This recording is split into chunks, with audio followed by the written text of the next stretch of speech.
बिस्मिल्लाहिर्रहमानिर्रहीम। अस्सलाम वालेकुम। वेलकम ट्रेडर्स, अनदर सेशन में आपका वेलकम। तो कोर्स की इस जर्नी में आज हम डिस्कस करेंगे क्वेश्चन 2 को कि फाइनेंशियल मार्केट्स क्या होती हैं, इनकी डिवीज़न क्या है, ये एक्चुअल में कितनी हैं। तो इसके अलावा डिस्कस करेंगे कि फाइनेंशियल मार्केट और बाइनरी ट्रेडिंग के दरमियान में क्या फ़र्क है। तो चलते हैं अपने टॉपिक की तरफ।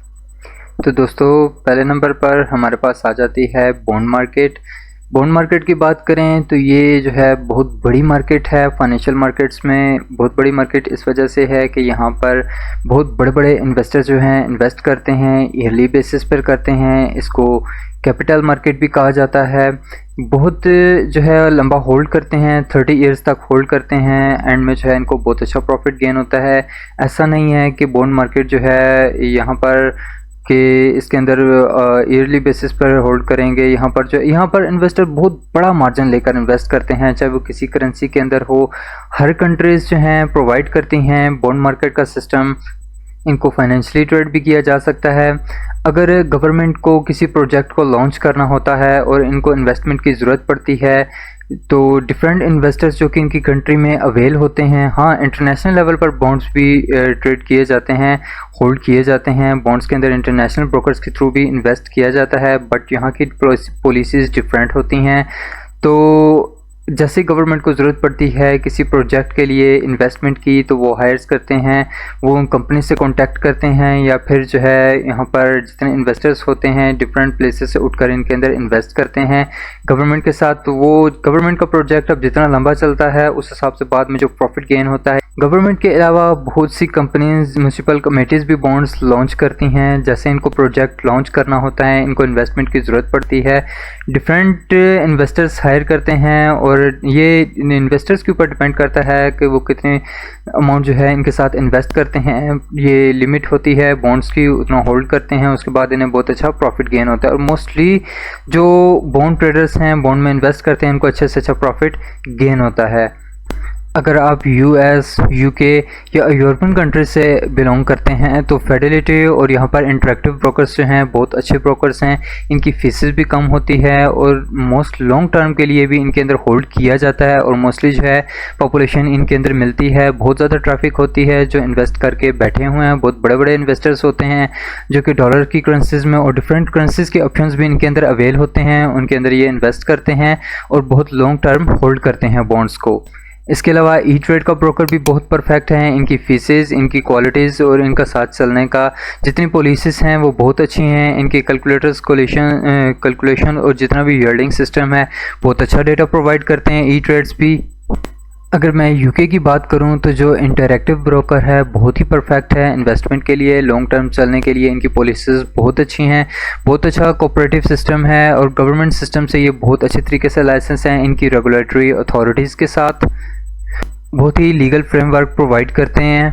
तो आप जिस भी कंट्री से बिलोंग करते हैं, आप उस कंट्री की रेगुलेटरी अथॉरिटी से जो भी अच्छे से ब्रोकर लाइसेंस हैं, जो भी टॉप पे जा रहे हैं, उनको सेलेक्ट करके आप बॉन्ड्स को चूज़ करने का मतलब बॉन्ड्स की डिफरेंट टाइप्स होती हैं। उन टाइप्स में आप जिस भी टाइप्स में इन्वेस्ट करना चाहते हैं उसको सिलेक्ट करके और लॉन्ग टर्म के लिए आप उसमें इन्वेस्ट कर सकते हैं। कोशिश करें कि आप गवर्नमेंट के जितने प्रोजेक्ट्स होते हैं, हर कंट्रीज़ में गवर्नमेंट के प्रोजेक्ट्स रन कर रहे होते हैं, आप बॉन्ड्स में अच्छे तरीके से इन्वेस्ट कर सकते हैं गवर्नमेंट प्रोजेक्ट्स के साथ। क्योंकि गवर्नमेंट स्ट्रॉन्ग होती है, इनकी अथॉरिटीज़ स्ट्रॉन्ग होती हैं, तो आप अच्छे से अच्छा इनके साथ चल सकते हैं। ये आपके साथ बहुत अच्छा कोऑपरेट करते हैं।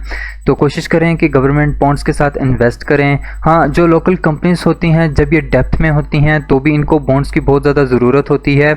तो ये ऐसे प्रोजेक्ट लॉन्च करते हैं जिससे इन्वेस्टर्स हायर होते हैं, इन्वेस्टर्स इनके थ्रू इन्वेस्ट करते हैं। गवर्नमेंट के थ्रू बाज़ का टैक्सेस ले जाते हैं बहुत ज़्यादा। तो ये लोकल कंपनीज़ के थ्रू अगर आप इन्वेस्ट करते हैं तो आपको गवर्नमेंट की निस्बत जो है बहुत अच्छा प्रॉफिट देखने को मिलता है। आप इनके साथ लॉन्ग टर्म होल्ड कर सकते हैं, 10 to 20 ईयर्स टू 30 ईयर्स आप जितना चाहें इनके साथ होल्ड कर सकते हैं। वो आप पे डिपेंड करता है, आप जितना होल्ड करेंगे इनके साथ आपको अच्छे से अच्छा प्रॉफिट एंड पे गेन होगा। ये तो नॉलेज वो होगी जो ब्रोकर्स के अकॉर्डिंग मैंने आपको प्रोवाइड की है। अब आपको ये बताते हैं कि बॉन्ड मार्केट की कितनी टाइप्स होती हैं और आप किन किन के अंदर इन्वेस्ट कर सकते हैं।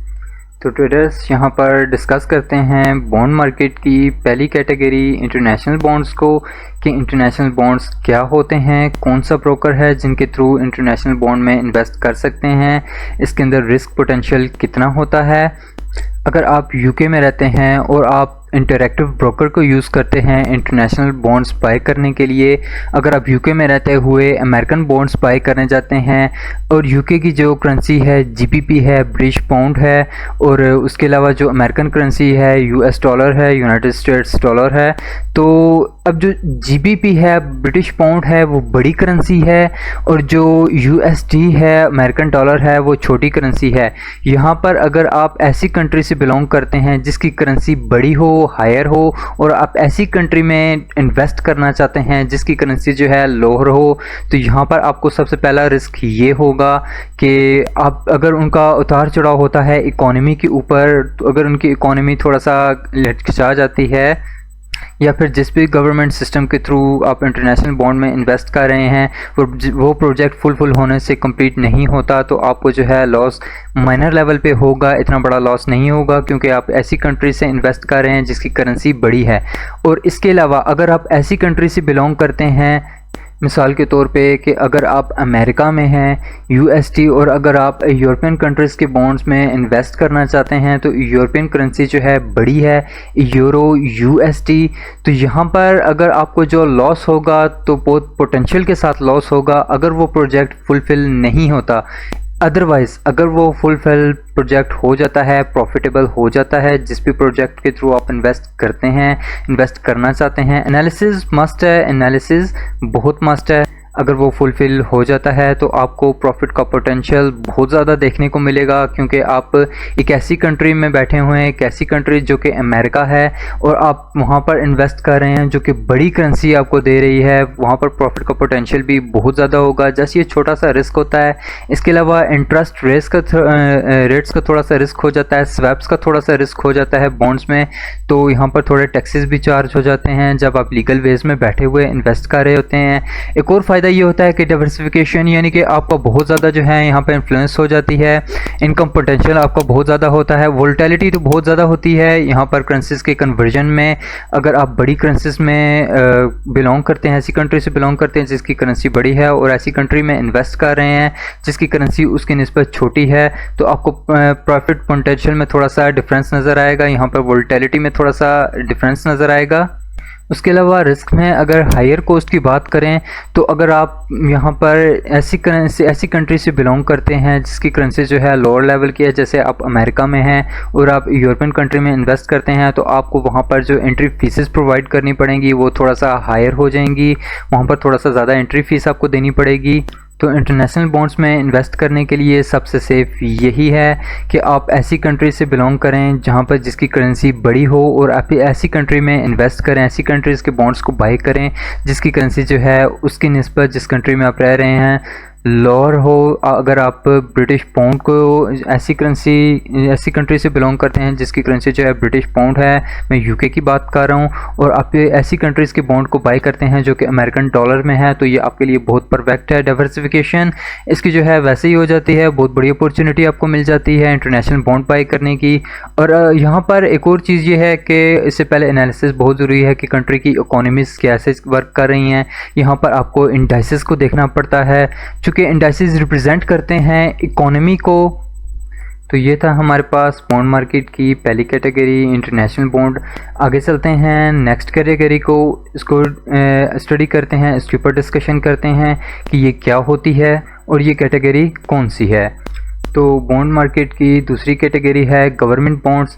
अब गवर्नमेंट बॉन्ड्स में क्या होता है, जैसे ही गवर्नमेंट को इन्वेस्टमेंट की ज़रूरत पड़ती है, वो प्रोजेक्ट लॉन्च करना चाहते हैं अपनी कंट्रीज़ के अंदर डिफरेंट ब्रोकर्स के ऊपर जो उनकी एक्सचेंजेस पर लिस्टेड होते हैं या उनकी जो एक्सचेंजेस हैं उनसे लाइसेंस्ड होते हैं, उनकी रेगुलेटरी अथॉरिटी से लाइसेंस होते हैं, लीगल फ्रेमवर्क में आप उनके अंदर इन्वेस्ट कर सकते हैं। आपको वहाँ बेशक जाने की ज़रूरत नहीं है, आप जस्ट ब्रोकर से लाइसेंस कर लेते हैं, घर बैठ के भी आप इन्वेस्टमेंट कर सकते हैं, ऑफिस प्लेस पे भी वहाँ पर आप इन्वेस्टमेंट कर सकते हैं इनके थ्रू। तो गवर्नमेंट प्रोजेक्ट्स बहुत अच्छे होते हैं। हालांकि गवर्नमेंट से कोई कुछ पॉलिसीज़ होती हैं बड़ी रिस्ट्रिक्ट होती हैं, यहाँ पर आपको प्रॉफिट के चांसेस थोड़े कम होते हैं, बट आप लीगल फ्रेमवर्क में जो है बहुत अच्छे तरीके से, ये बहुत ज़्यादा कोऑपरेटिव होते हैं, आप इनके साथ जो है अच्छे से अच्छा प्रॉफिट भी गेन कर सकते हैं। क्योंकि ये गवर्नमेंट बॉन्ड्स होते हैं तो इनका प्रॉफिट पोटेंशियल भी थोड़ा ज़्यादा होता है, क्योंकि कंट्रीज़ लेवल पर होता है, ये कंट्रीज़ की इकोनॉमी को भी रिप्रेजेंट कर रहे होते हैं। तो इनके अंदर बड़ी से बड़ी इन्वेस्टमेंट की जाती है, क्योंकि गवर्नमेंट को अपने कंट्री के अंदर प्रोजेक्ट लॉन्च करने के लिए बड़ी से बड़ी इन्वेस्टमेंट रिक्वायर्ड होती है। तो इनके अंदर जो है बड़ी से बड़ी इन्वेस्टमेंट करके बहुत अच्छे से अच्छा प्रॉफिट गेन किया जाता है। बॉन्ड्स की म्यूनसिपल बॉन्ड्स जो कि थर्ड कैटेगरी है बॉन्ड मार्केट्स की, ये फाइनेंशियली तौर पर इनके अंदर जो है इन्वेस्टमेंट की जाती है। अब म्यूनसिपल बॉन्ड्स क्या होते हैं? ये गवर्नमेंट की तरफ से सिटीज़ को या प्रोविंसेस को अपॉर्चुनिटी प्रोवाइड की जाती है कि अगर उन्होंने अपनी सिटीज़ के अंदर या अपने प्रोविंसेस में किसी भी डिवीज़न के अंदर कोई प्रोजेक्ट लॉन्च करना है, कोई ऐसा सेटअप तैयार करना है जो गवर्नमेंट को सहूलत प्रोवाइड कर सके, तो वो ये सिस्टम और प्रोजेक्ट जो है लॉन्च करते हैं। फिर बहुत बड़े बड़े इन्वेस्टर्स हायर करते हैं कंट्रीज़ के अंदर से ही। स्टेट लेवल पर, प्रोविंसेस लेवल पर जब इनको इन्वेस्टमेंट की ज़रूरत पड़ती है तो ये प्रोजेक्ट लॉन्च करने के लिए इन्वेस्टर्स हायर करते हैं। और यहाँ पर साफ बताया गया है जो प्रोजेक्ट हॉस्पिटल्स भी हो सकते हैं, स्कूल्स वगैरह के भी हो सकते हैं, या पब्लिक प्रोजेक्ट्स में जैसे कोई भी रोड वगैरह बनाना या इस तरह के कोई प्रोजेक्ट्स भी हो सकते हैं, या कोई शॉपिंग मॉल बहुत बड़ा खोलना, मतलब कि पब्लिक सर्विसेज प्रोवाइड करने के लिए कोई भी ऐसा प्रोजेक्ट लॉन्च करना, उसके लिए इन्वेस्टर्स हायर करते हैं। इन्वेस्टर्स इनके अंदर इन्वेस्ट करते हैं और अच्छे से अच्छा प्रॉफिट को गेन करके दिया जाता है। इनके अंदर रिस्क पोटेंशियल कम होता है। हाँ, यहाँ पर अगर इन्फ्लेशन यानी कि टैक्स चार्जेस के ऊपर कोई थोड़ा सा दबाव पड़ता है, टैक्स चार्जेस इंक्रीज कर दिए जाते हैं, तो थोड़ा सा इनका रिस्क इंक्रीज हो जाता है। अदरवाइज इनके अंदर जो है अच्छे से अच्छा प्रॉफिट गेन किया जाता है। ये ट्रस्टेड होते हैं, वेरी ट्रस्टेड होते हैं, रिस्क फ्री होते हैं। तो ये इनके प्रोजेक्ट्स भी गवर्नमेंट का एक हिस्सा होता है, ये भी बहुत ट्रस्टेड होते हैं। मोस्टली इनके अंदर भी इन्वेस्टर्स इन्वेस्ट करते हैं और अच्छे से अच्छा प्रॉफिट एंड पे जनरेट करते हैं। म्यूनसिपल बॉन्ड्स में इन्वेस्ट करने के लिए सेम ब्रोकर्स जो है ऑप्शन प्रोवाइड करते हैं। गवर्नमेंट बॉन्ड्स में इन्वेस्ट करने का वही ब्रोकर्स जो है ऑप्शन प्रोवाइड करते हैं म्यूनसिपल बॉन्ड्स में इन्वेस्ट करने का। बॉन्ड मार्केट की चौथी कैटेगरी, फोर्थ कैटेगरी की बात करें तो ये कोऑपरेटिव बॉन्ड्स होते हैं।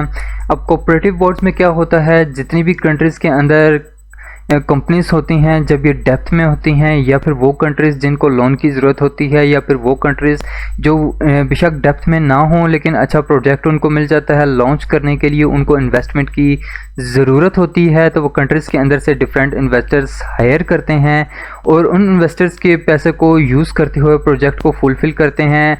यहाँ पर जो इन्वेस्टर्स होते हैं उनको बहुत बड़ा फ़ायदा होता है जैसे ही प्रोजेक्ट फुलफ़िल हो जाता है। तो ये एक लोन एग्रीमेंट भी होता है जो कि आप कंपनीज को प्रोवाइड करते हैं, इन्वेस्टर्स कंपनी को लोन के तौर पे देते हैं। कंपनीज जो कि डेप्थ में जा रही होती हैं उनके लिए थोड़ा सा डिफ़िकल्ट होता है इस सिस्टम को मैनेज करना, बट उनके लिए सेफ साइड होती है। बहुत से ऐसे बिजनेस सपोर्ट सर्विसेज होती हैं जो उन्होंने अपने लिए सेव करके रखी होती हैं। बट यहाँ पर थोड़ा सा रिस्क ये आता है कि अगर वो लोन लेने के बाद, वो इन्वेस्टमेंट लेने के बाद कंपनीज मज़ीद डेप्थ में चली जाती है तो आपको उनके शेयर्स मिलते हैं। तो ट्रेडर्स, जो ब्रोकर्स आप यूज़ करते हैं इंटरनेशनल बॉन्ड्स को ट्रेड करने में, गवर्नमेंट बॉन्ड्स को ट्रेड करने में, म्यूनसिपल बॉन्ड्स को ट्रेड करने में, या कोऑपरेटिव बॉन्ड्स को ट्रेड करने में, आप एक ही ब्रोकर के थ्रू इन तीनों को ट्रेड कर सकते हैं। वो ब्रोकर चूज़ करें जो अपनी रेगुलेटरी अथॉरिटी में टॉप जा रहा हो, लिस्टेड हो, बहुत अच्छा हो, बहुत अच्छी पॉलिसीज़ हों, अच्छी सर्विसेज प्रोवाइड करता हो, तो ऐसे ब्रोकर्स को चूज़ करें। क्योंकि बॉन्ड्स के अंदर आपने लॉन्ग टर्म के लिए होल्डिंग करनी होती है, 30 years, 10 years, 5 years minimum, 4 year, 3 years. तो उस हिसाब से आप अपने ब्रोकर्स को चूज़ करें और इनकी पॉलिसीज़ को देखें, इनके कॉन्ट्रैक्ट्स को देखें, इनकी सर्विसेज को देखें, इनके पिछले सिस्टम्स को देखें कि जो पिछले लोग इनके साथ इन्वेस्ट कर चुके हैं उनके साथ इनका क्या रवैया था, क्या ये बहुत अच्छा चले हैं। तो यहाँ पर ये चीज़ें बहुत मायने रखती है। ये डिपेंड करता है उस फाइनेंशियल मैनेजर के ऊपर। अगर आप किसी फाइनेंशियल मैनेजर के थ्रू इन्वेस्ट करवा रहे हैं तो अच्छे से अच्छा प्रॉफिट गेन करें। तो चलते हैं नेक्स्ट फाइनेंशियल मार्केट की तरफ। तो चलते हैं फाइनेंशियल मार्केट्स की दूसरे मार्केट की तरफ, दूसरी कैटेगरी की तरफ, जिसमें आ जाती है हमारे पास स्टॉक मार्केट। स्टॉक मार्केट अपने अंदर एक बहुत बड़ी वर्ल्ड है, एक बहुत बड़ी दुनिया है जिसके अंदर हज़ारों स्टॉक्स पाए जाते हैं। इसकी पहली टाइप की बात करें तो हमारे पास यहाँ पर इक्विटी स्टॉक्स आते हैं। अब यहाँ पर इक्विटी स्टॉक्स जो हैं सिंगल स्टॉक्स होते हैं, ये इंडिविजुअल स्टॉक्स होते हैं, म्यूचुअल होते हैं। म्यूचुअल अगर फिजिकली इनके अंदर स्टॉक एक्सचेंजेस के थ्रू इन्वेस्ट किया जाता है तो म्यूचुअल फंड्स में इन्वेस्ट किया जाता है। अगर फाइनेंशियल ब्रोकर या सीएफडी ब्रोकर के थ्रू इनके अंदर इन्वेस्ट किया जाता है तो इनके अंदर जो है यहाँ पर म्यूचुअली इन्वेस्ट किया जाता है, इंडिविजुअली इन्वेस्ट किया जाता है। इक्विटी स्टॉक में जस्ट सिंगल स्टॉक्स होते हैं।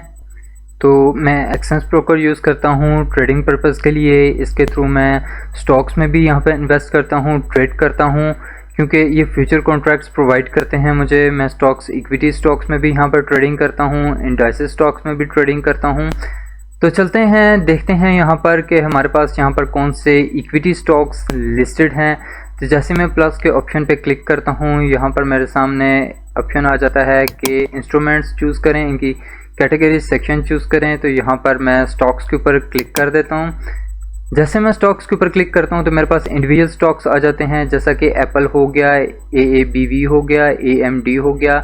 इनके अंदर जो है एबिट हो गया, यहाँ पर बहुत जो है अल्बाबा हो गया, यहाँ पर इंटेल भी मिल जाएगा, IBM भी मिल जाएगा, CMCSA भी मिल जाएगा, यहाँ पर कैसियो, मतलब बहुत अच्छे अच्छे स्टॉक्स मिल जाएंगे जिनके थ्रू आप जो है फ्यूचर कॉन्ट्रैक्ट्स में ट्रेड करके अच्छे से अच्छा प्रॉफिट जनरेट कर सकते हैं।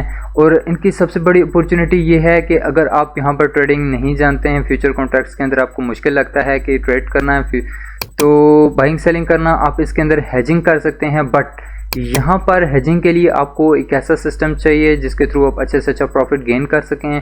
जो बैकग्राउंड पे आप चार्ट देख रहे हैं, यहाँ पर हेजिंग सिस्टम हुआ है, और ये जो मैंने ट्रेड किया हुआ है ये US टेक है, यानी कि इंडेक्स है, नस्डैक है, अमेरिकन स्टॉक है। ये अमेरिकन स्टॉक में इंडाइसिस स्टॉक है, इंडाइसिस स्टॉक में ये हमारे पास नस्डैक है, US 100 इसे कहते हैं। तो इसके अंदर हेजिंग की हुई है, एक ऐसा सेटअप, एक ऐसा सिस्टम इसके ऊपर डिज़ाइन किया गया है। कॉन्टेक्स्ट मैंने इसका हाइड किया हुआ है, जस्ट ऑप्शनल शो किया हुआ है बेसिक अंडरस्टैंडिंग के लिए। तो यहाँ पर बाई की ट्रेड भी प्लान हुई है, सेल की ट्रेड भी प्लान हुई है। तो अगर आप स्टॉक्स के लिए यही होता है कि अगर आप इनके अंदर बाइंग और सेलिंग करते हैं और ये बुलिश हो जाती हैं तो आपको दोनों सिस्टम्स में प्रॉफिट अच्छा होता है। तो इसके अलावा भी आप अपना माइंडसेट यूज़ करते हैं, डिफरेंट पर्पस और डिफरेंट जो है मॉडल्स यूज़ करते हैं, डिफरेंट टैक्टिक्स यूज़ करते हैं, आप इसको इंगेज कर सकते हैं स्टॉक्स को। तो यहाँ पर ये हमारे पास जो है एप्पल और ये सारे के सारे स्टॉक्स थे, अलीबाबा हो गया, और ये यहाँ पर काफ़ी ज़्यादा सारे स्टॉक्स लिस्टेड हैं। इनकी ओपनिंग टाइमिंग, इनकी क्लोजिंग टाइमिंग जो है बाकी इंस्ट्रूमेंट्स की निस्बत थोड़ा सा चेंज है। ओरेकल स्टॉक हो गया, बहुत अच्छे अच्छे स्टॉक्स हैं। यहाँ पर मास्टर कार्ड का स्टॉक्स हो गया, यहाँ पर फेसबुक भी फाइंड कर जाएगा, नेटफ्लिक्स का स्टॉक हो गया, एनवीडिया का स्टॉक हो गया, बहुत अच्छे अच्छे स्टॉक्स हैं। तो इनके थ्रू आप इन्वेस्ट कर सकते हैं। तो ट्रेडर्स, आपने देखा कि कैसे इक्विटी स्टॉक्स के अंदर इन्वेस्ट किया जा सकता है एक CFD ब्रोकर को यूज़ करते हुए। एक्सएनएस में इसलिए यूज़ करता हूँ कि ये हाइब्रिड CFD ब्रोकर है और बहुत ज़्यादा ट्रस्टेड है। 2010 में ये साइप्रस कंट्री ने खड़ा किया था। तो इसके अलावा ये लेवरेज और स्प्रेड्स और यहाँ पर जो फीसेस हैं बहुत अच्छे सिस्टम प्रोवाइड करता है। तो स्टॉक मार्केट के अगर सेकंड सेक्शन की बात करें तो इंडाइसेस स्टॉक्स आते हैं। अब ये ETF होते हैं, यानी कि एक्सचेंज ट्रेडेड फंड। ये बास्केट होती है, मतलब इसका एग्जांपल ऐसे है कि इसके अंदर बहुत ज़्यादा सारी कंपनीज होती हैं। एक इंडेक्स के अंदर 30 कंपनीज भी हो सकती हैं, 25 कंपनी भी हो सकती हैं, 10 कंपनीज भी हो सकती हैं मिनिमम, और मैक्सिमम जो है इसके अंदर 500 कंपनीज भी हो सकती हैं। US 500 की बात कर रहे हैं। तो चलते हैं इसे लाइव अंडरस्टैंड करते हैं, देखते हैं कि इंडाइसेस स्टॉक्स कौन से होते हैं। चले जाते हैं हम एक्सएनएस ब्रोकर के ऊपर। यहाँ पर जैसे मैं प्लस के ऑप्शन पे क्लिक करता हूँ तो मेरे सामने एक विंडो ओपन होती है। अगर मैं इसमें सेक्शन सेलेक्ट करता हूँ यहाँ पर इंडाइसेस का, तो मेरे सामने यहाँ पर इंडाइसेस स्टॉक्स आ जाते हैं जो यहाँ पर अवेलेबल हैं। ये डिफरेंट कंट्रीज़ के इंडाइसेस स्टॉक्स हैं। AUS 200 ये ऑस्ट्रेलियन इंडेक्स है, S&P ASX 200 इंडेक्स, यानी कि यहाँ पर जो है 200 कंपनीज हैं ऑस्ट्रेलियन इंडेक्स के अंदर। ये इसकी इकोनॉमी को रिप्रेजेंट कर रहे हैं। अगर एक कंट्री को दूसरी कंट्री के अंदर इन्वेस्ट करना होता है तो वो उसके इंडेक्स के अंदर इन्वेस्ट करते हैं, अगर किसी एक गवर्नेंस को दूसरी गवर्नेंस के अंदर इन्वेस्ट करना होता है तो वो उसके इंडेक्स को रिप्रेजेंट करता है। इंडेक्स का मतलब है कि ये बहुत ज़्यादा सारी जो इनकी कंपनीज होती हैं, टॉप कंपनीज होती हैं, उनका मजमुआ होता है और यहाँ पर बड़े बड़े इन्वेस्टर्स जो हैं इसके अंदर पैसा फ्लो करते हैं। जैसे ही आप AUS 200 के अंदर पैसे इन्वेस्ट करते हैं या इसके अंदर ट्रेड एंटर करते हैं तो इसका मतलब है कि आपने 200 कंपनीज को एट अ टाइम इंगेज किया है। अब यहाँ पर होल्डिंग करने का ये मकसद है, लोग इसमें इन्वेस्ट करके, ट्रेडर्स इसमें इन्वेस्ट करके, बहुत बड़े बड़े इन्वेस्टर्स इसमें इन्वेस्ट करके लॉन्ग टर्म के लिए होल्ड करते हैं। तो यहाँ पर इन्वेस्ट करने का मतलब ये है, ज़्यादातर इसके अंदर हेजिंग की जाती है क्योंकि हेजिंग का बहुत बड़ा प्रॉफिट हो, बहुत बड़ा बेनिफिट है इसके अंदर मिल जाता है, अपॉर्चुनिटी हेजिंग की मिल जाती है इसके अंदर। ये इंडेक्स स्टॉक्स हैं, तो अगर इनमें एक कंपनी है लॉस में जा रही है, दूसरी कंपनी प्रॉफिट में जा रही होती है, अगर यहाँ पर 200 है, 100 कंपनीज लॉस में जा रही हैं, ये एकदम लॉस में नहीं जा सकती हैं, ये इकोनॉमी के लिए बहुत बड़ा थ्रेट होता है। तो मोस्टली जो है 20-30 कंपनीज जो हैं मैक्सिमम डेप्थ में हो सकती हैं, बट 180 कंपनीज 170 कंपनीज जो हैं प्रॉफिट में हो सकती हैं। इसीलिए इंडेक्स जो है ज़्यादातर बुलिश रहते हैं, लोग जो है ट्रेडर्स जो है ज़्यादातर इनसे बुलिश प्रॉफिट जनरेट करते हैं। बहुत अच्छी अपॉर्चुनिटी होती है, बहुत सिंपल इनका मेथड होता है।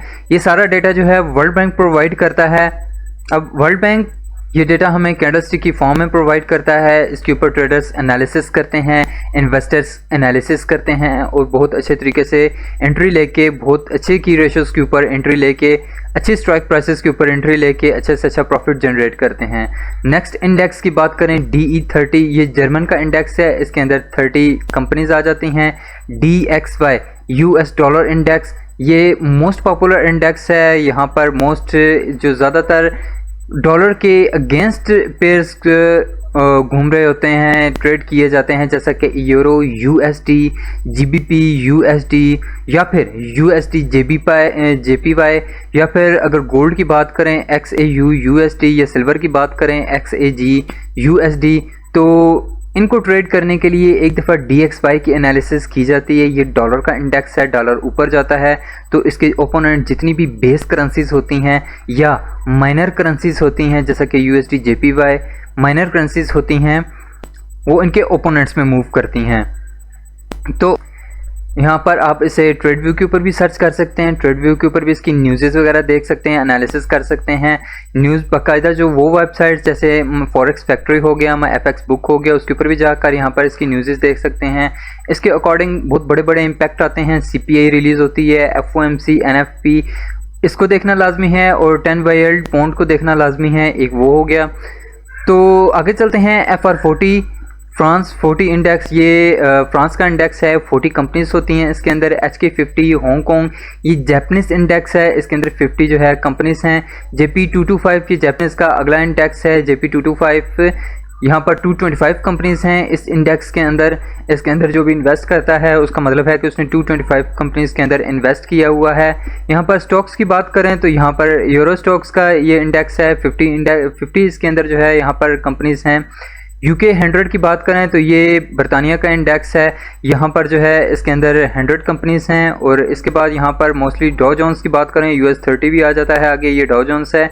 इंडस्ट्रियल एवरेज, ट्रांसपोर्टेशनल एवरेज, इनकी बेसिकली 2 कंपनीज हैं, बट 30 जो है फाइनेंशियल कंपनीज हैं, इनके साथ अटैच हुई हैं।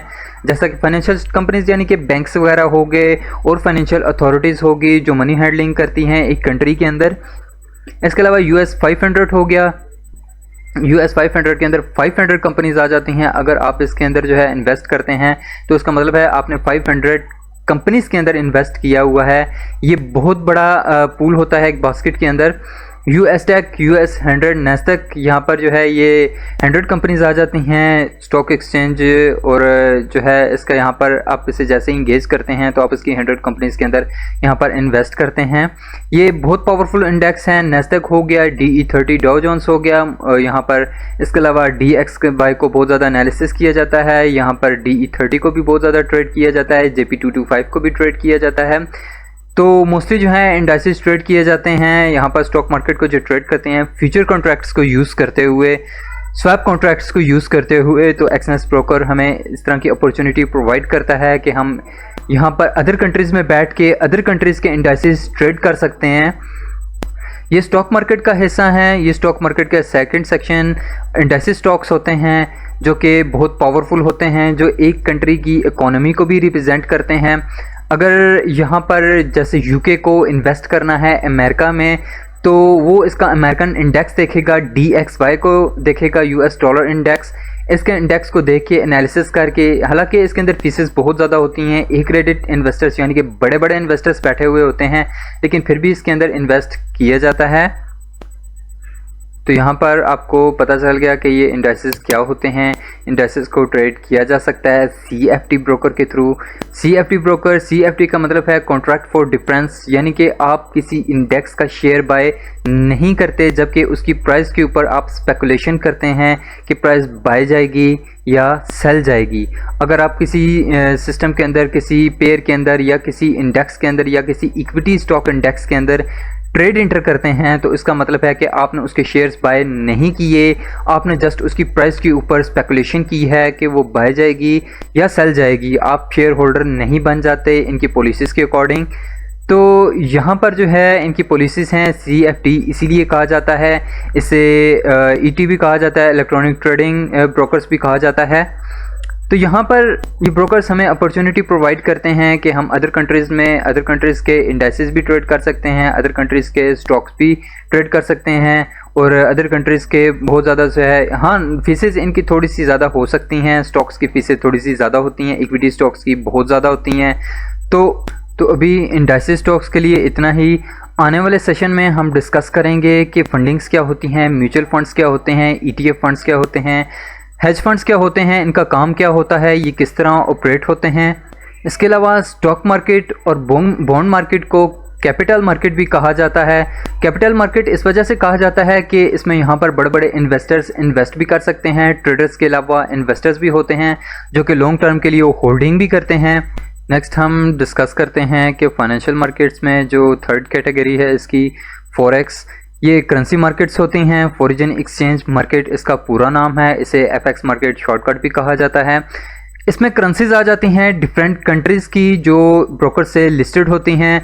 यहाँ पर CFD ब्रोकर्स को यूज़ करते हुए कॉन्ट्रैक्ट्स फॉर डिफरेंस की बेस पर इनकी स्ट्राइक प्राइस के ऊपर स्पेकुलेशन करते हुए करेंसीज को ट्रेड किया जाता है। करेंसीज के अंदर इन्वेस्टमेंट नहीं की जाती क्योंकि इनके अंदर फ्लक्चुएशन बहुत ज़्यादा होती है, रिस्क बहुत ज़्यादा होता है फ्लक्चुएशन का।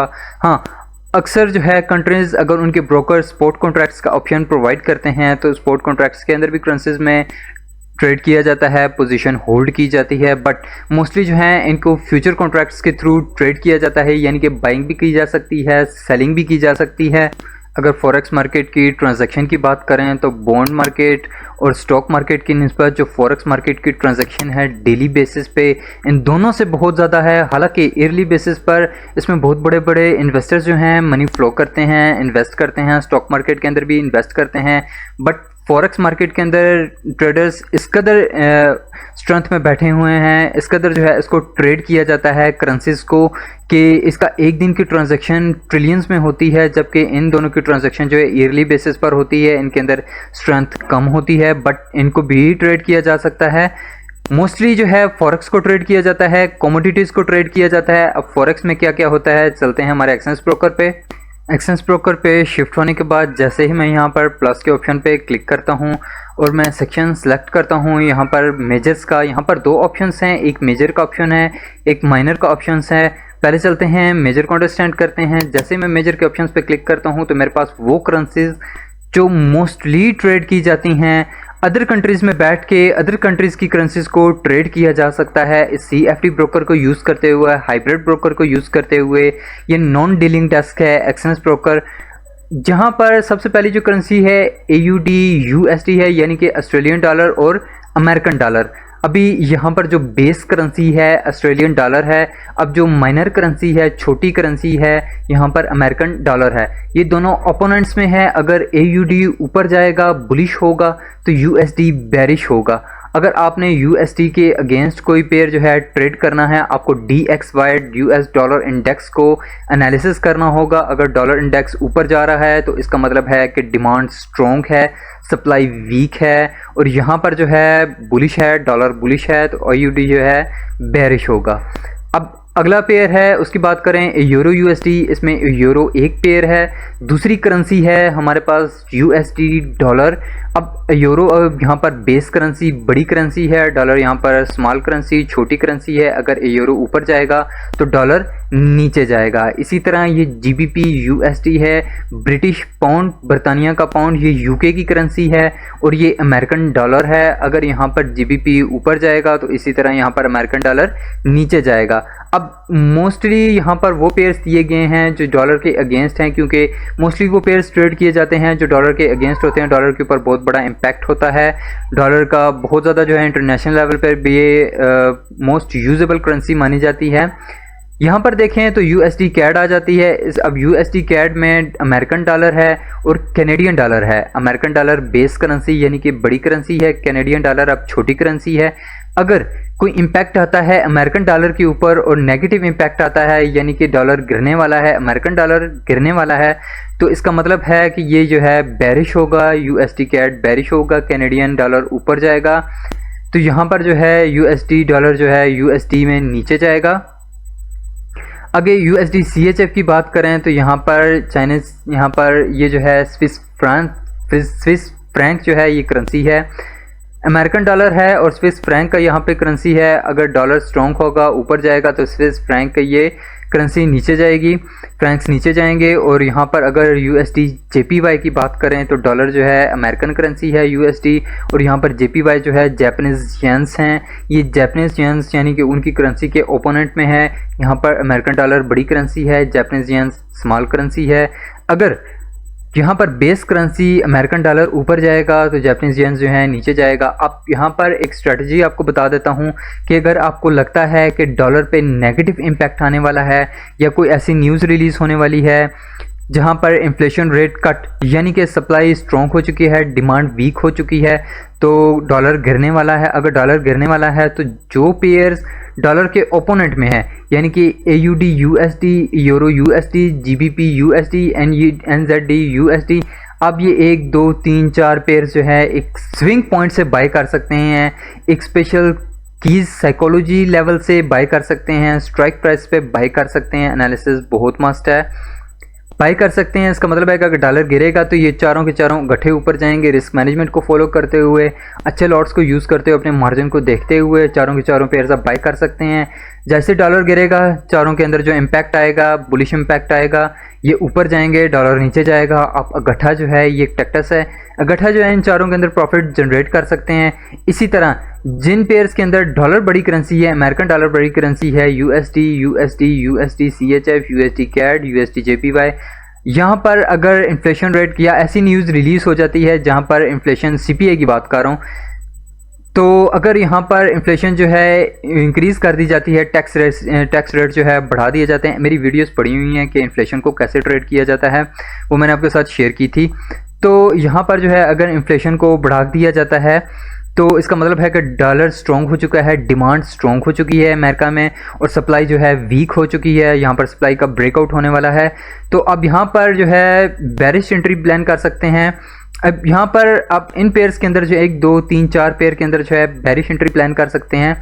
और चूंकि डॉलर स्ट्रॉन्ग होने वाला है तो इसका मतलब है कि ये पेयर जो हैं बेरिश होने वाले हैं, नीचे जाने वाले हैं। और इन पेयर्स की बात करें तो इन तीनों पेयर्स में आप बुलिश एंट्री प्लान कर सकते हैं, क्योंकि डॉलर स्ट्रॉन्ग होगा, डॉलर ऊपर जाएगा, तो इसका मतलब है कि ये पेयर्स जो हैं बुलिश होंगे तीनों के तीनों, ये 4 बेरिश हो जाएंगे। तो इस तरह आप जी 1 2 3 4 5 6 7 ये सातों के सातों पेयर्स अब गट्ठे भी इंगेज कर सकते हैं अपने मार्जिन को देखते हुए, रिस्क मैनेजमेंट को देखते हुए। ये एक स्मॉल सी टैक्टिस है फॉरेक्स करेंसी को ट्रेड करने के लिए।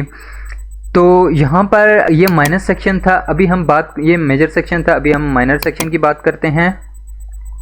माइनर सेक्शन में जैसे ही हम पहुँचते हैं तो यहाँ पर हमारे पास और करेंसी पेयर्स आ जाते हैं। ये माइनस पेयर्स हैं, इनके अंदर वोलेटिलिटी कम होती है, बट इनको भी ट्रेड किया जा सकता है अपॉर्चुनिटी देख के। अगर यहाँ पर स्विंग पॉइंट्स जो है देखे जाएँ, यहाँ पर स्विंग पॉइंट्स जो है यहाँ पर एनालिसिस की जाए, कोई स्विंग पॉइंट यहाँ पर बुलिश या बेरिश या बाई साइड या सेल साइड का फाइंड किया जाए, तो अगर आपको अच्छी अपॉर्चुनिटी मिलती है, अगर डॉलर गिरने वाला है या डॉलर ऊपर जाने वाला है, इस इम्पैक्ट को मद्देनज़र रखते हुए आप इनके अंदर एंट्रीज प्लान कर सकते हैं। तो इसी तरह आप जिस भी कंट्री में बैठे हुए हैं, आप अमेरिका में हैं, आप बरतानिया में हैं, आप यूरोपियन कंट्रीज़ में किसी भी कंट्रीज़ में हैं, आप पैसिफिक में हैं, आप जापान में बैठे हुए हैं, आप चाइना में बैठे हुए हैं, इंडिया में बैठे हुए हैं, पाकिस्तान में बैठे हुए हैं, आप किसी भी अदर कंट्री में बैठे हुए हैं, आप अदर करेंसी के पेयर्स को ट्रेड कर सकते हैं। इंटरनेशनल ब्रोकर, ग्लोबल ब्रोकर को यूज़ करते हुए मैं मोस्टली जो है एक्सनेस यूज़ करता हूं। आपको बताया कि बहुत ट्रस्टेबल है, नॉन डीलिंग डेस्क है, CFD ब्रोकर है, हाइब्रिड है, अच्छी अपॉर्चुनिटी है, बहुत अच्छे जो है सिस्टम प्रोवाइड करता है, स्प्रेड्स के डिफरेंस अच्छे प्रोवाइड करता है, लीगल बेसिस पे बहुत अच्छा जो है इससे अपना प्रॉफिट जनरेट करते हैं। और यहाँ पर इनकी पॉलिसीज़ बहुत रिस्ट्रिक्ट होती हैं, इनके अपने लिए भी और हमारे लिए भी। तो इस लिहाज से ये बहुत अच्छा मोस्ट यूजेबल ब्रोकर है। तो ट्रेडर्स, आपको अंडरस्टैंडिंग हो चुकी होगी कैसे जो है फॉरेक्स मार्केट के अंदर ट्रेड किया जाता है। करेंसीज आती हैं, फॉरेक्स मार्केट को फॉरेन एक्सचेंज मार्केट भी कहा जाता है। इंटरनेशनल ब्रोकर को यूज़ करते हुए आप एक कंट्री से दूसरी कंट्री की करेंसीज को ट्रेड कर सकते हैं, उसके अंदर इन्वेस्ट करके अच्छा से अच्छा मार्जिन जनरेट कर सकते हैं। आपकी एनालिसिस पे डिपेंड करता है। तो चलते हैं हमारी नेक्स्ट फाइनेंशियल मार्केट की तरफ, जिसके अंदर जो है मोस्टली ट्रेड किया जाता है। फाइनेंशियल मार्केट की फोर्थ कैटेगरी कमोडिटीज़ आ जाती हैं। अब कमोडिटीज़ में क्या होता है, यहाँ पर मेटल्स होते हैं, एनर्जीज होती हैं, एग्रीकल्चर कमोडिटीज़ होती हैं। अब एग्रीकल्चर कमोडिटीज़ की बात करें तो यहाँ पर राइस, कॉर्न, फ्लोर वगैरह को भी ट्रेड किया जा सकता है, फिजिकली भी किया जा सकता है, फाइनेंशियली भी किया जा सकता है। बट ब्रोकर के ऊपर डिपेंड करता है कि कौन से ब्रोकर ये ऑप्शंस प्रोवाइड करते हैं। मोस्टली स्टॉक एक्सचेंजेस के जो ब्रोकर्स होते हैं वो एग्रीकल्चर कमोडिटीज़ के जो है अपॉर्चुनिटी प्रोवाइड करते हैं। डिफरेंट कंट्रीज़ के अंदर अगर स्टॉक एक्सचेंजेस के थ्रू आप इनमें इन्वेस्ट करना चाहते हैं तो अच्छे तरीके से आप इनका प्रॉफिट जनरेट कर सकते हैं। क्योंकि अगर किसी कंपनी के अंदर ये सारा सिस्टम बहुत अच्छे तरीके से परफेक्ट रिजल्ट दे रहा है तो आप इसमें अच्छा प्रॉफिट जनरेट कर सकते हैं इन्वेस्ट करके। तो एग्रीकल्चर कमोडिटीज़ में और भी कमोडिटीज़ आ जाती हैं, मैंने यहाँ पर जस्ट 3 जो है अंडरस्टैंडिंग के लिए लिखी हैं। चलते हैं हमारे नेक्स्ट कमोडिटी की टाइप के ऊपर। अगर फाइनेंशियल मार्केट की फोर्थ कैटेगरी कमोडिटीज़, इसकी दूसरी टाइप की बात करें मेटल्स में हमारे पास सिल्वर आ जाता है, गोल्ड आ जाता है, जिंक, हालांकि जिंक केमिकल है फिर भी हमारे पास एज ए मेटल के तौर पे यूज़ किया जाता है, तो इनको ट्रेड किया जाता है। ये मेटल्स बहुत ही वोलेटाइल पेयर्स होते हैं, इनके फास्ट मूवर्स होते हैं, बहुत अच्छा जो है इनके अंदर वोलेटाइल और लिक्विडिटी का मूव आता है। यहाँ पर ट्रेडर्स जो हैं मोस्टली ट्रैप कर दिए जाते हैं, इंस्टीट्यूशनल मूव बहुत ज़्यादा एक्टिव होते हैं इन पेयर्स के अंदर। इनको ट्रेड करने के लिए इंस्टीट्यूशनल कॉन्सेप्ट्स का आपको आना बहुत ज़रूरी है। तो चले जाते हैं एक्सचेंज ब्रोकर के ऊपर। यहाँ पर जैसे मैं प्लस के ऑप्शन पे क्लिक करता हूँ, देखता हूँ कि हमें यहाँ पर कौन से ऑप्शंस प्रोवाइड कर रहे हैं। हम मेटल्स की बात करते हैं, मेटल्स यहाँ पर लिखे हुए हैं, मेटल्स कैटेगरी को सिलेक्ट करता हूँ तो हमारे पास यहाँ पर जितने भी पेयर्स हैं मेटल्स के यहाँ पर सामने आ जाते हैं। एक्सचेंज AUD, अब AUD जो है अब ये करेंसीज के अगेंस्ट है, कमोडिटी वर्सेस करेंसी है, यानी कि यहाँ पर जो है हमारे पास एक्सचेंज सिल्वर है, एक्सचेंज जो कोड है वो सिल्वर का है, AUD जो है यहाँ पर ऑस्ट्रेलियन डॉलर है, यहाँ पर लिखा हुआ भी है इसका मुकम्मल कोड। और जब इसमें आप ट्रेड करते हैं तो आप सिल्वर को इंगेज करते हैं, सिल्वर इसमें बड़ा कमोडिटी है और ऑस्ट्रेलियन डॉलर इसमें स्मॉल करेंसी है। अगर सिल्वर ऊपर जाएगा तो ऑस्ट्रेलियन डॉलर नीचे जाएगा। इसके अलावा भी आप ऑस्ट्रेलियन डॉलर को इसके मेन पेयर के ऊपर जाकर इसे एनालिसिस कर सकते हैं। एक्सचेंज यहाँ पर यूरो, यहाँ पर एक्सचेंज सिल्वर और यूरो का यहाँ पे आपस में इन्वर्स को रिलेशन है। अगर सिल्वर ऊपर जाता है तो यूरो यहाँ पर नीचे जाता है, यहाँ पर सिल्वर बड़ी कमोडिटी है जबकि यूरो यहाँ पर स्मॉल करेंसी है। यहाँ पर एक्सचेंज सिल्वर और ब्रिटिश पाउंड इन दोनों का आपस में इन्वर्स को रिलेशन है। अगर सिल्वर यहाँ पर ऊपर जाएगा बुलिश होगा या बेरिश होगा, उसका इम्पैक्ट पड़ेगा ब्रिटिश पाउंड के ऊपर। इसी तरह यहाँ पर डॉलर के ऊपर आ जाता है। मोस्टली जो ट्रेड किया जाता है सिल्वर को डॉलर के अगेंस्ट ट्रेड किया जाता है क्योंकि बहुत वोलेटाइल होता है, बहुत ज़्यादा जो है। हालांकि यहाँ पर एंट्री फीसेस थोड़ी सी ज़्यादा हो जाती हैं गोल्ड की निस्बत, बट बहुत जो है स्कैल्पिंग के लिए बहुत अच्छा पेयर है। अगर आप अकाउंट यूज़ करते हैं, रॉ स्प्रेडेड अकाउंट यूज़ करते हैं, प्रोफेशनल अकाउंट यूज़ करते हैं तो आपको स्प्रेड्स का डिफरेंस बहुत अच्छा मिलता है। यहाँ पर अच्छे से इसके अंदर स्कैल्पिंग कर सकते हैं। XAL की बात करें तो यहाँ पर एल्युमिनियम आ जाता है वर्सेस डॉलर। एल्युमिनियम और डॉलर का, एल्युमिनियम जो है एक मेटल है, कमोडिटी है, और वर्सेस जो है डॉलर यहाँ पर एक करेंसी है। अब एल्युमिनियम वर्सेस डॉलर, इसमें जो बड़ी यहाँ पर कमोडिटी है एल्युमिनियम है और जो छोटी करेंसी है डॉलर है, इनका इन्वर्स को रिलेशन है। अगर एल्युमिनियम बुलिश होगा या बेरिश होगा उसका इम्पैक्ट पड़ेगा डॉलर के ऊपर। इसी तरह यहाँ पर XAU गोल्ड आ जाता है, AUD ऑस्ट्रेलियन डॉलर आ जाता है। गोल्ड और ऑस्ट्रेलियन डॉलर का इन्वर्स कोरिलेशन है। यहाँ पर जो बेस कमोडिटी है, बड़ी कमोडिटी है, यहाँ पर गोल्ड है और इसका इन्वर्स कोरिलेशन है ऑस्ट्रेलियन डॉलर के साथ। इसका इम्पैक्ट पड़ता है ऑस्ट्रेलियन डॉलर के ऊपर। ऑस्ट्रेलियन डॉलर को आप अलहदा से एनालिसिस करके गोल्ड के अंदर आप एंट्री प्लान कर सकते हैं। बट गोल्ड के अंदर एंट्री प्लान करने के लिए आपको डॉलर को भी देखना पड़ता है, आपको 10 वीक को भी देखना पड़ता है, गोल्ड इंडेक्स को भी देखना पड़ता है। काफ़ी चीज़ें हैं, फंडामेंटल्स चेक करने पड़ते हैं, सेंटिमेंट्स चेक करने पड़ते हैं इन पेयर्स के। XOU यूरो, यहाँ पर गोल्ड और यूरो जो है दोनों इन्वर्स कोरिलेशन में है। गोल्ड कमोडिटी है, यूरो करेंसी है। गोल्ड ऊपर जाएगा, बुलिश होगा या बेरिश होगा, उसका इम्पैक्ट पड़ेगा यूरो करेंसी के ऊपर। यहाँ पर गोल्ड और ब्रिटिश पाउंड का इन्वर्स कोरिलेशन है। यहाँ पे गोल्ड और US डॉलर यहाँ पर 24/7, यहाँ पर 24/7 यानी कि ये पेयर जो है 24/7 ऊपर रहता है। तो यहाँ पर जो है कोड वर्ड्स चेंज हैं, थोड़ा सा दिए गए हैं, यहाँ पर अपॉर्चुनिटी दी गई है। उसके अलावा इनके कुछ मकासद होते हैं। यहाँ पर XAU USD, यहाँ पर एक और जो है गोल्ड और US डॉलर का दिया गया है। यानी कि गोल्ड जो है इसमें बेस कमोडिटी है, डॉलर इसमें करेंसी है, स्मॉल करेंसी है। अगर बुलिश या बेरिश होगा गोल्ड तो इस लिहाज से जो है डॉलर इसके ऊपर इम्पैक्ट आएगा। इसी तरह XCU यहाँ पर कॉपर आ जाता है, डॉलर के अगेंस्ट में है। इसी तरह XNI यहाँ पर नेचुरल, यहाँ पर निकल आ जाता है, ये एक मेटल है। इसी तरह XPP लेड है। इनको पहले पेडलियम और प्लेटिनियम और ये जो है जिंक है, ये मेटल्स हैं और मतलब इनको कमो बेशतर ट्रेड किया जाता है। मोस्टली जो है गोल्ड को, सिल्वर को ट्रेड किया जाता है, डॉलर के अगेंस्ट में ट्रेड किया जाता है। तो मोस्टली ट्रेडर्स जो हैं माइनर लेवल पे अगर कहें को कमो बेशतर ट्रेड करते हैं। अगर करेंसीज के अगेंस्ट भी ट्रेड करते हैं, डॉलर को अपॉर्चुनिटी पे डिपेंड करता है। तो यहाँ पर मेटल सेक्शन में हमने यहाँ पर कमोडिटीज़ को देखा, कमोडिटीज़ को परखा, समझा। इसके बाद शिफ्ट होते हैं एजुकेशनल चार्ट के ऊपर। यहाँ पर कमोडिटीज़ की जो थर्ड टाइप है, एनर्जीज़, गैस और ऑयल आ जाते हैं। एनर्जीज़ में गैस और ऑयल होते हैं। शिफ्ट होते हैं अपने ब्रोकर के ऊपर। जैसे मैं एक्सचेंज ब्रोकर के ऊपर यहाँ पे प्लस के बटन पे क्लिक करता हूँ तो मेरे सामने विंडोज़ ओपन हो जाती हैं। जैसे मैं सेक्शन में जाता हूँ यहाँ पर एनर्जीज़ के, तो मेरे सामने US ऑयल आ जाता है और यहाँ पर XNG USD यानी कि नेचुरल गैस, दो पेयर्स आ जाते हैं। पहला पेयर हमारे पास US ऑयल का है, क्रूड ऑयल का है। दूसरा पेयर है हमारे पास XNG USD, ये कोड है नेचुरल गैस का। इसके अंदर हमें अपॉर्चुनिटी मिलती है एनर्जीज़ के दो ही पेयर ट्रेड करने की। ये बहुत ज़्यादा वोलेटाइल होते हैं, इनकी फीसेस थोड़ी ज़्यादा होती हैं, एंट्री फीसेस थोड़ी ज़्यादा होती हैं, लेकिन इनको स्कैल्प किया जाता है, इनको इंट्राडे बेसिस पे ट्रेड किया जाता है, इनको यहाँ पर BTC स्टाइल के ऊपर ट्रेड किया जाता है। बहुत अच्छे तरीके से इनके अंदर रिजल्ट गेन किया जाता है। स्मार्ट पेयर्स हैं, एसेट क्लास पेयर्स हैं, बड़े इन्वेस्टर्स इनको इंगेज करते हैं, बट नोविस ट्रेडर्स भी इनके अंदर स्कैल्पिंग कर सकते हैं। अच्छा से अच्छा प्रॉफिट भी जनरेट किया जा सकता है। मेरी यूट्यूब के ऊपर काफ़ी वीडियोस पड़ी हैं जिसमें मैंने क्रूड ऑयल को ट्रेड किया हुआ है। तो क्रूड ऑयल के अंदर 4 एंट्रीज प्लान की हुई हैं। तो यहाँ पर प्राइस एक्शन भी वर्क करती है इनके ऊपर, डॉ कॉन्सेप्ट भी वर्क करते हैं, चारों के चारों मेजर कॉन्सेप्ट्स वर्क करते हैं इनके ऊपर। तो अगर यहाँ पर बात करें गैस की, नेचुरल गैस बहुत अच्छा पेयर है, बहुत अच्छे तरीके से आपको प्रॉफिट प्रोवाइड करेगा, बट इंस्टीट्यूशनल लेवल पे आपको इंस्टीट्यूशनल कॉन्सेप्ट आने चाहिए इनको ट्रेड करने के लिए। कई बार इनके स्प्रेड जो है ओपन हो जाते हैं। स्प्रेड ओपन होते हैं तो इसका मतलब है कि फीसेस भी, इनकी एंट्री फीसेस भी थोड़ी ज़्यादा हो जाती हैं। तो जो ये हाइब्रिड ब्रोकर है हमें एनर्जीज में दो पेयर्स प्रोवाइड कर रहा है, एक US ऑयल, दूसरा हमें नेचुरल गैस का। आप किसी भी कंट्री में से बिलोंग करते हैं, आप इस ब्रोकर को यूज़ करते हो, इसको लाइसेंस करने के बाद आप यहाँ पर जो है इन दोनों पेयर्स को इंगेज कर सकते हैं, कमोडिटीज़ के एनर्जी में सेक्शन के इन पेयर्स को। तो आपके लिए बहुत बड़ी अपॉर्चुनिटी है। वर्ल्ड के किसी कोने में हो आप कमोडिटीज़ को ट्रेड कर सकते हैं तसल्ली से। या आप नोविस ट्रेडर हैं या रिटेल ट्रेडर हैं, आप इससे घर में बैठ के अपने सिस्टम को लाइसेंस करके स्मॉल बिजनेस सेटअप ग्रो करने के लिए लिटरली बेसिस पे आप इसे ट्रेड कर सकते हैं। या अगर आप किसी इंस्टीट्यूशनल लेवल पर बैठे हुए हैं या बहुत बड़ी फाइनेंशियल अथॉरिटीज़ के अंदर बैठे हुए हैं, फाइनेंशियल कंपनीज़ के अंदर या ट्रेडिंग फर्म्स के अंदर बैठे हुए हैं, आप इन ब्रोकर्स को यूज़ करते हुए, एक्सचेंज ब्रोकर बहुत अच्छा ब्रोकर है, IC मार्केट्स भी यूज़ करता हूँ।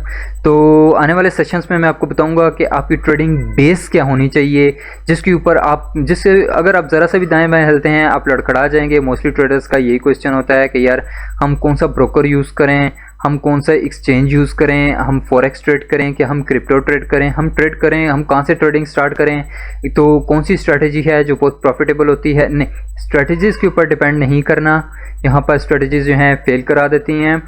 तो आपको बताऊंगा कि फाइनेंशियल मार्केट में जो मोस्ट इम्पोर्टेंट चीज़ है वो है क्या, वो मेजर कॉन्सेप्ट्स हैं। मेजर कॉन्सेप्ट्स कौन से हैं जिनसे ड्राइव की गई हैं सैकड़ों स्ट्रेटजीज़।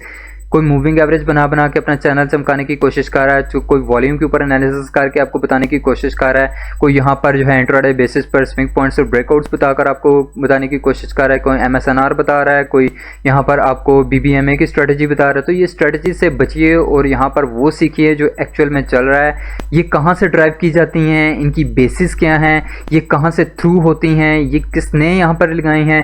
ये बॉर्डरलैंड ट्रेडर्स ने सब ने ईजाद की हैं, बट बॉर्डरलैंड ट्रेडर्स के पास ये कहाँ से आई हैं शायद उनको भी ना पता हो। तो ट्रेडिंग का पर्पस समझिए, रियलिटी समझिए, इनका मकसद समझिए, उसके बाद आप ट्रेड करें, आप सीखें, उसके बाद आप ट्रेड करें। तो यहाँ पर अगर फाइनेंशियल मार्केट की 5th कैटेगरी की बात करें, क्रिप्टो की बात करें, तो क्रिप्टो जो है 1 2 3 4 इन 4 मार्केट से छोटी मार्केट है, बिलियनर की मार्केट है, बट इसके अंदर ट्रेडिंग वॉल्यूम मोस्टली ज़्यादा होता है। तो इनके अंदर फीसेस भी थोड़ी ज़्यादा कट होती हैं, बट यहाँ पर आप ट्रेड कर सकते हैं क्रिप्टो को। इनका कोई हकीकती वजूद नहीं होता है, यहाँ पर इनके ऊपर इम्पैक्ट आते हैं जैसे इनके प्रोजेक्ट्स लॉन्च होते हैं, इसीलिए ये डेरिवेटिव मार्केट्स के सेक्शन में आ जाते हैं। तो BTC USD यहाँ पर हमारे पास एक क्रिप्टो है। BTC AUD, आप इसे AUD ऑस्ट्रेलियन डॉलर के अगेंस्ट भी ट्रेड करते हैं, आप यहाँ पर इसे अमेरिकन डॉलर के अगेंस्ट भी ट्रेड करते हैं। बिटकॉइन को, बिटकॉइन एक बेस है, बेस क्रिप्टो है, यानी कि यहाँ पर बिटकॉइन बड़ी क्रिप्टो है और जो अमेरिकन डॉलर जो है इसके अंदर करेंसी है, माइनर करेंसी है। बिटकॉइन बेस है और जो माइनर है USD ये इसके ओपोनेंट्स में है। अगर बिटकॉइन ऊपर जाएगा इसका लिटरली इम्पैक्ट होता है, डॉलर के साथ कोई ख़ास इम्पैक्ट नहीं होता है, बट ये मूव करते हैं इनके होल्डर्स के थ्रू। तो इथेरियम BTC, आप इथेरियम को भी ट्रेड कर सकते हैं। BTC के साथ यहाँ पर बहुत बड़ी अपॉर्चुनिटी होती है कि आप क्रिप्टो ट्रेड कर सकते हैं अपने CFD ब्रोकर को यूज़ करते हुए। तो यहाँ पर मैं एक्सचेंज ब्रोकर के ऊपर शिफ्ट हो जाता हूँ। जैसे मैं आता हूँ यहाँ पर प्लस के बटन पर क्लिक करता हूँ और यहाँ पर मैं सेक्शन में जाता हूँ, यहाँ पर चूज़ करता हूँ क्रिप्टो को। तो देखिए कि यहाँ पर बिटकॉइन आ जाता है ऑस्ट्रेलियन डॉलर के अगेंस्ट ओपोनेंट्स में। यहाँ पर डिफरेंट कंट्रीज़ के अंदर ये फीचर्स जो है अवेल हो जाते हैं, मेरी कंट्रीज़ के अंदर अवेल नहीं है। अगर मैं VPN लगाता हूँ तो एक्टिवली यहाँ पर अवेल हो जाते हैं, बट यहाँ पर जो IP एड्रेस है वो डिफरेंस करता है ब्रोकर के साथ। ब्रोकर डिटेक्ट कर लेता है रॉन्ग IP एड्रेस को। तो BTC CNH यहाँ पर जो है यहाँ पर रिस्पेक्टिव करेंसी के अगेंस्ट है, यहाँ पर JPY जापानीज करेंसी के अगेंस्ट भी इस क्रिप्टो को ट्रेड किया जा सकता है। बिटकॉइन को यहाँ पर इस करेंसी के अगेंस्ट भी ट्रेड किया जा सकता है। TSP यहाँ पर BTC को डॉलर के अगेंस्ट डॉलर थेट्रस। अब USDT जो है ये डॉलर थेट्रस है, ये भी क्रिप्टो है, इसके अगेंस्ट भी ट्रेड किया जा सकता है। क्रिप्टो को क्रिप्टो के अगेंस्ट भी ट्रेड किया जा सकता है। अब यहाँ पर BTC डॉलर के अगेंस्ट है, ये करेंसी है और ये क्रिप्टो है। अब क्रिप्टो को करेंसी के अगेंस्ट भी ट्रेड किया जा सकता है, क्रिप्टो को कमोडिटी के अगेंस्ट भी ट्रेड किया जा सकता है। यहाँ पर BTC क्रिप्टो है, XCG जो है सिल्वर है। आप किसी भी कंट्री के अंदर बैठकर इन CFD ब्रोकर्स को यूज़ करते हुए जो क्रिप्टो का ऑप्शन अवेल करते हैं, हाइब्रिड ब्रोकर है, ये मुझे अपॉर्चुनिटी प्रोवाइड कर रहा है कि मैं बिटकॉइन को सिल्वर के अगेंस्ट भी ट्रेड कर सकता हूँ। बट बिटकॉइन को ज़्यादा डॉलर के अगेंस्ट ट्रेड किया जाता है, यहाँ पर इथेरियम को भी ट्रेड किया जा सकता है। ये CFD ब्रोकर्स जस्ट ये पेयर्स प्रोवाइड कर रहा है जिनको हम ट्रेड कर सकते हैं। तो इथेरियम को US डॉलर के अगेंस्ट भी ट्रेड किया जा सकता है, इथेरियम को बिटकॉइन के अगेंस्ट भी ट्रेड किया जा सकता है। अब ये क्रिप्टो को क्रिप्टो के अगेंस्ट ट्रेड किया जा रहा है यहाँ पर। अब यहाँ पर इथेरियम एक क्रिप्टो है और US डॉलर एक करेंसी है, अमेरिकन डॉलर है, करेंसी है। अब क्रिप्टो को अमेरिकन डॉलर के अगेंस्ट ट्रेड किया जा रहा है, दोनों इन्वर्स कोरिलेशन में होते हैं। लिटरली इम्पैक्ट होता है डॉलर का इथेरियम के ऊपर, तो इम्पैक्ट होता है। यहाँ पर डॉलर की एनालिसिस भी करना ज़रूरी है, इथेरियम के चार्ट एनालिसिस भी करना ज़रूरी है। इथेरियम के ऊपर जो न्यूज़ इम्पैक्ट आने वाली हैं या इनके प्रोजेक्ट्स होल्डर्स होते हैं उनकी एनालिसिस भी करना ज़रूरी है। तो यहाँ तक ट्रेडर्स उम्मीद करता हूँ कि आपको अंडरस्टैंडिंग हो चुकी होगी इन फाइनेंशियल मार्केट्स की। तो एक्चुअली ये डिवीज़न है फाइनेंशियल मार्केट की।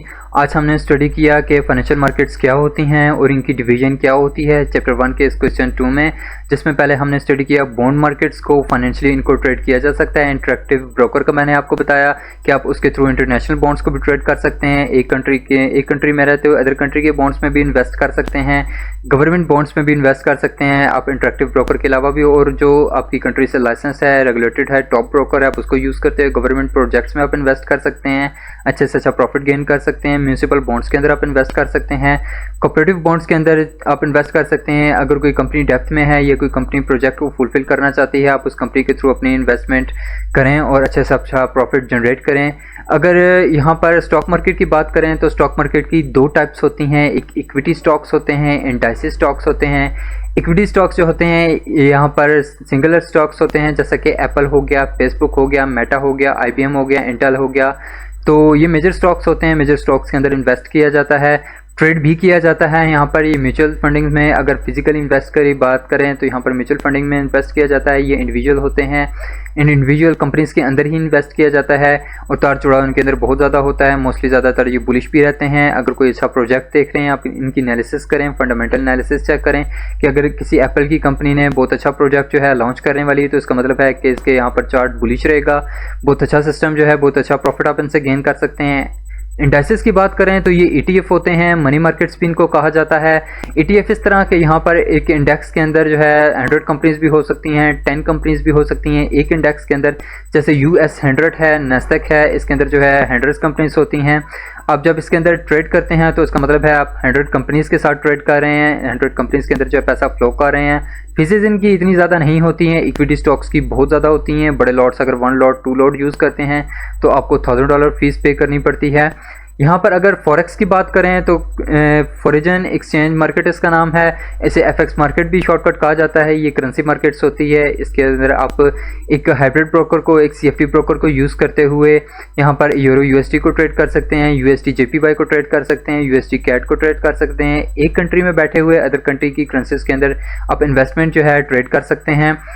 तो फॉरेक्स के बाद अगर हम कमोडिटीज़ की बात करें तो यहाँ पर मेटल्स आ जाते हैं, यहाँ पर एनर्जीज आ जाती हैं। आप सिल्वर को ट्रेड कर सकते हैं, गोल्ड को ट्रेड कर सकते हैं, आप मेटल्स में जिंक को ट्रेड कर सकते हैं। आप यहाँ पर एग्रीकल्चर कमोडिटीज़ को फिजिकली स्टॉक एक्सचेंजेस ब्रोकर के थ्रू ट्रेड कर सकते हैं। यहाँ पर एनर्जीज़ की बात करें तो आप गैस को ट्रेड कर सकते हैं, ऑयल को ट्रेड कर सकते हैं, आप CFD ब्रोकर को यूज़ कर सकते हैं। तो मोस्टली जो मैंने आपको यहाँ पर सिस्टम बताए हैं, इक्विटी स्टॉक्स का, इंडेक्सी स्टॉक्स का, फॉरेक्स का, मेटल्स का, एनर्जीज का, यहाँ पर मैंने एक्सनेस हाइब्रिड ब्रोकर को यूज़ करते हुए बताया। सिंगल ब्रोकर है, कोई मल्टी ब्रोकर्स मैंने यूज़ नहीं किए हैं, इनको ट्रेड करते हैं। मोस्टली ये पेयर्स ट्रेड किए जाते हैं और एक ट्रेडर के लिए इतना प्रॉफिट गेन करने के लिए ये तीनों मार्केट्स इंगेज करना काफ़ी है। और अगर क्रिप्टो की बात करें तो क्रिप्टो तो अपॉर्चुनिटी है, बहुत स्मॉलेस्ट मार्केट है, बिलियनियर की मार्केट है, बट इसके अंदर भी ट्रेड किया जाता है। मोस्टली जो है इसका वोलेटाइल रहती है। बिटकॉइन इसके पेयर्स के ऊपर डिपेंड करता है, बिटकॉइन, BTC, AUD, इसको करेंसीज के अगेंस्ट भी ट्रेड किया जा सकता है। क्रिप्टो को क्रिप्टो के अगेंस्ट भी ट्रेड किया जा सकता है, क्रिप्टो को कमोडिटी के अगेंस्ट भी ट्रेड किया जा सकता है। इसके अलावा अगर आप एक्सचेंज के ऊपर चले जाते हैं, ब्रोकर छोड़ के एक्सचेंज के ऊपर चले जाते हैं क्रिप्टो ट्रेड करने के लिए, तो आप लाइटकॉइन को ट्रेड कर सकते हैं, XRP रिपल को ट्रेड कर सकते हैं, आप यहाँ पर USDT थेटरस को ट्रेड कर सकते हैं, अब BNB को ट्रेड कर सकते हैं और भी क्रिप्टोस को ट्रेड कर सकते हैं। बट यहाँ पर अंडरस्टैंडिंग ये होना ज़रूरी है कि आप मेजर कैटेगरीज में क्रिप्टो को ट्रेड करें, ना कि मीडियम कैटेगरीज में, ना कि माइनर कैटेगरीज में, ना कि आप टोकन्स में इन्वेस्ट करें। कोई भी घर में बैठ के टोकन्स बना सकता है, डिसेंट्रलाइज होते हैं, एक्सचेंजेस पर लिस्ट कर दिए जाते हैं। जैसे ही ट्रेडर्स के अंदर पैसा फ्लो करते हैं वो पैसा लेके भाग जाते हैं। मोस्टली नहीं भागते हैं, बट यहाँ पर जो है भाग जाते हैं। यहाँ पर आपको अमाउंट फिगर्स में, डिजिट्स में शो हो रही होती है, आपको वो पैसा जो है सेफ नहीं होता है। टोकन्स की बात कर रहा हूँ, मीम कॉइन्स की बात कर रहा हूँ। अगर आपने इन्वेस्टमेंट करनी है तो मेजर जो है कैटेगरीज क्रिप्टो की, उनके अंदर इन्वेस्ट करें। मेजर क्रिप्टो के अंदर जैसे बिटकॉइन हो गया, BNB हो गया, USDT थेटरस हो गया। तो ऐसे जो बड़े बड़े मेजर क्रिप्टोस हैं उनके अंदर इन्वेस्ट करें। माइनर क्रिप्टोस के अंदर मीडियम जो लेवल पे आ जाते हैं उनके अंदर इन्वेस्ट करें। तो क्रिप्टो हम पढ़ेंगे बिल्कुल डिटेल के साथ। तो डिसेंट्रलाइज फाइनेंस पढ़ेंगे, डिसेंट्रलाइज जो है सिस्टम पढ़ेंगे, सेंट्रलाइज सिस्टम्स पढ़ेंगे सारा। तो यहाँ पर ब्लॉकचेन को भी स्टडी करेंगे आने वाले सेशंस के अंदर। तो इस सेशन में आपको इंट्रोडक्शन करवाया फाइनेंशियल मार्केट्स का, तो उम्मीद है कि आपको यहाँ पर अच्छी अंडरस्टैंडिंग हो चुकी होगी।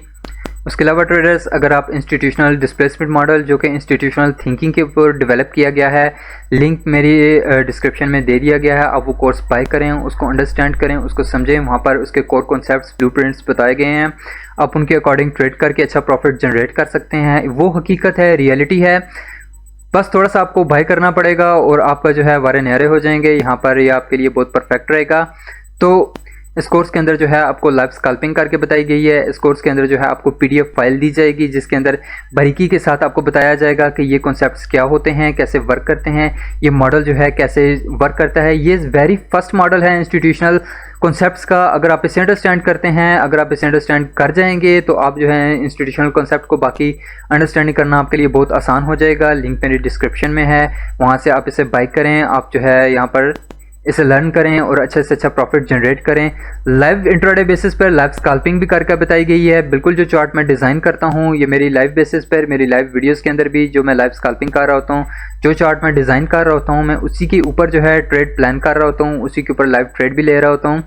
तो ये बहुत ज़्यादा डिफ़िकल्ट होता है एक रियल अकाउंट को यूज़ करते हुए एक रियल ट्रेड प्लान करना, वो भी लाइव, जो अगर आपके पीछे जो है बहुत ज़्यादा सारी अवाम बैठी हुई है आपको देखने के लिए। तो यहाँ तक के लिए इतना ही कि अंडरस्टैंडिंग हो चुकी होगी आपको फाइनेंशियल मार्केट्स की, कि कैसे फाइनेंशियल मार्केट्स जो हैं वर्क करती हैं, इनकी डिवीज़न क्या होती है, एक्चुअली जो है क्या इन्फॉर्मेशन है इनके अकॉर्डिंग। तो यहाँ तक के लिए इतने ही, मिलते हैं नेक्स्ट वीडियो में। होप कि आपने एंजॉय किया होगा। एंजॉय करें और सीखें। आपके लिए एक बेस्ट चीज़ कि अगर आप आज अपने आप को मुशक्क़त में डालते हैं तो आपका आने वाला कल जो है फाइनेंशियल फ्रीडम में हो सकता है। So learn more, grow more traders. मिलते हैं नेक्स्ट वीडियो में।